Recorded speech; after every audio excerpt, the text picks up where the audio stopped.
Okay, so after a discussion I had with a dear friend of mine and fellow coach, I really wanted to talk to you today about success and, more importantly, failure. This wasn't the episode that I had planned this week, but I think it's needed, okay?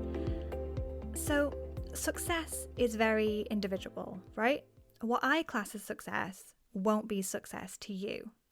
And our paths to success are going to be different from one another. And sometimes we can get so wrapped up in striving for success, focusing on that end goal, and the thought that once we hit that goal, we will have succeeded, we forget about the journey.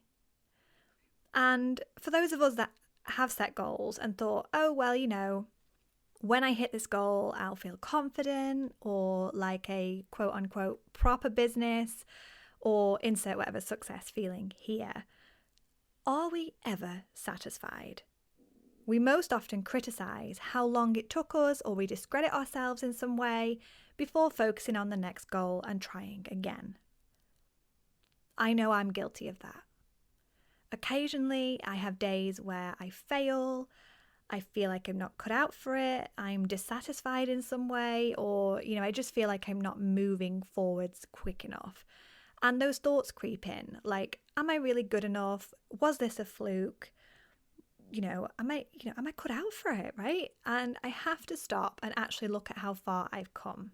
In 2019, you would not have caught me in front of a camera, let alone recording a podcast, going live on social media, or putting myself in a vulnerable situation by sharing my life publicly like this. And I have to remind myself how far I've come. I learned how to be confident in front of a camera and a microphone. I learned how to edit a podcast. I sought after coaching accreditation. I sign clients. I get results. I'm featured in newspapers and magazines. I help people become the goddesses and badasses that they are. And I am fucking good at what I do. And I have to remind myself of these things, and I have to remind myself that Rome wasn't built in a day. My success isn't going to happen overnight. And actually, in reality, I don't really want it to. Moving too fast, more often than not, sets you back, right? Because you don't have the infrastructure in place to cope. And that infrastructure is built through failure, through messing up and getting it wrong. And when you're focusing on the journey, not just the destination, not just that goal, it suddenly becomes easier, more fun, and less restrictive. When I stop focusing on that end goal and I focus on my journey and how far I've already come, I feel invigorated, right? I already feel fucking successful. Hitting the goal will just mean more success. And I want you to focus on your journey. I want you to give yourself some bloody credit. Whatever you're aiming for, turn your attention to what you've already done and how far you've already come. Made mistakes? Great! Failures are part of that road to success. When we fail, we get to analyse what didn't go so well, tweak, and go again. Failure is just falling down. And we can either choose to stay down, or we can pick ourselves up, dust ourselves off, and go again. Failing is building that infrastructure. Failure is the scenic route to success. Failing, tweaking, and going again makes us resilient. It makes us strong. It gives us the chance to be better than we were before. It gives us that ability to look at things from different angles. Failure isn't a bad thing.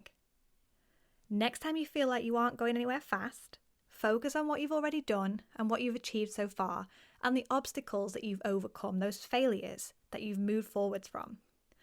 I am so sure there's an analogy somewhere about being halfway up a mountain and wanting to give up, and you're tired and it's a mess and, you're just struggling. And it's so far to the top and you feel disheartened. But you can look at how far you've come, right? You can look, I've come halfway up this mountain. I've got this. All I need to do is focus on the next step, and then the next step, and the next step. And eventually I'll be at the top of the mountain, right?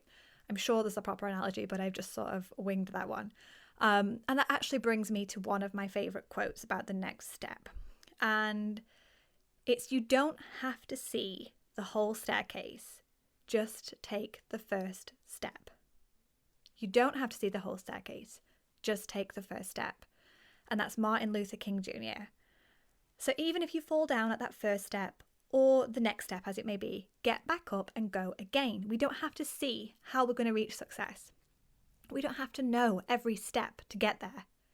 All we need to do is take a step, and if we fail, if we fall down, we need to pick ourselves up and go again. When we get it all right, that leads to success. But failing, learning, and tweaking also leads to success, and resilience, and bravery, strength, courage, adaptability, and creativity. I know which journey I want to be on. Talking about journeys, I want to invite you to come on a journey with me, a journey of elevation, a journey of finding and unleashing your inner goddess. In March 2022, I'm releasing Elevate, my self-paced digital course, and it's to help you become the person you are so capable of becoming. If today's episode has resonated with you at all, come and join the Elevate waitlist to be the first to hear when this course is available. It's transformational, it's impactful, and it's absolutely going to make you unstoppable. The link, as always, is in the show notes. And if you are enjoying this podcast, I would love for you to subscribe or follow so you never miss an episode. And if you feel called, please leave me a review. This helps others find me and begin to unleash their inner goddess.